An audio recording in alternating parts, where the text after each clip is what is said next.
Raden Anggadipa II atau Raden Tumenggung Wiradada VIII merupakan salah satu bupati Sukapura yang berani.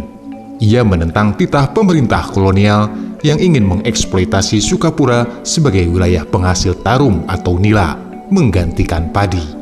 Pada tahun 1808, Gubernur Jenderal Dendles menginginkan wilayah Priangan menjadi hasil komoditi utama kopi yang digemari di pasar Eropa.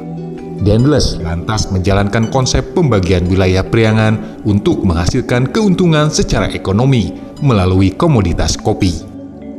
Demi mencapai ambisi tersebut, Dendles membagi Priangan menjadi dua, yaitu daerah produsen utama kopi dan daerah bukan produsen utama kopi.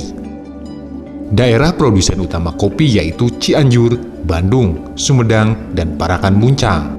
Sedangkan daerah yang bukan produksi kopi yaitu Limbangan, Sukapura, dan Galuh.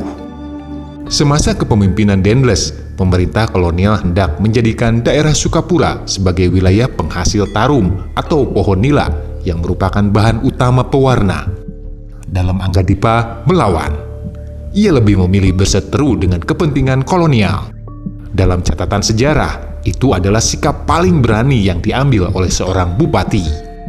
Satu produk varietas pertanian yang waktu itu sangat mahal, harganya sangat tinggi, ketika sebelum ditemukannya alat pewarna untuk mewarnai apapun, gitu, itu kan masih menggunakan pewarna alami. Nah, asal pewarna alami itu dari pohon nila, gitu, atau lebih dikenal kalau itu adalah pohon indigo. Nah, atau lebih dikenal dengan tarum.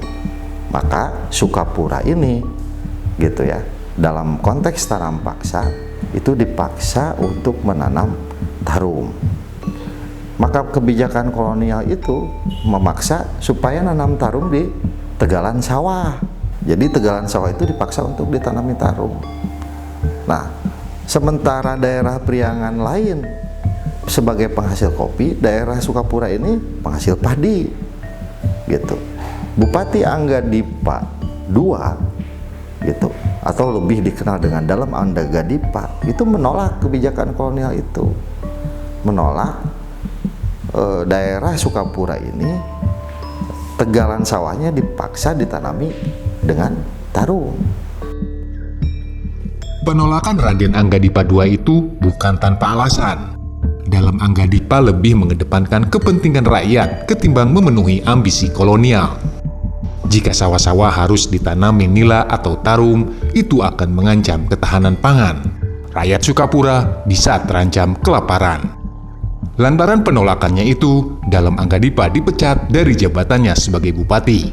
Bukan hanya itu, pada tahun 1811 sampai 1814, nama Kabupaten Sukapura dihapus dan dimasukkan ke Kabupaten Limbangan.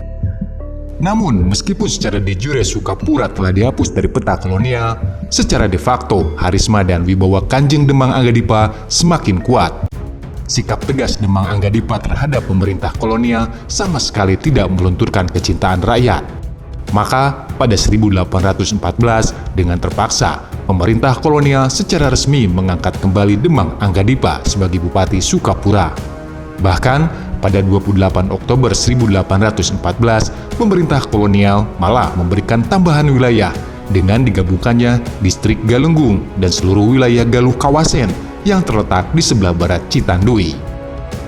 Dalam Anggadipa adalah pemimpin yang berani dan teguh dalam memegang prinsip. Sikapnya yang berani menolak pemerintah kolonial dan mengedepankan kepentingan rakyat, menjadikannya sebagai sosok terpuji, terhormat, sekaligus dicintai rakyat.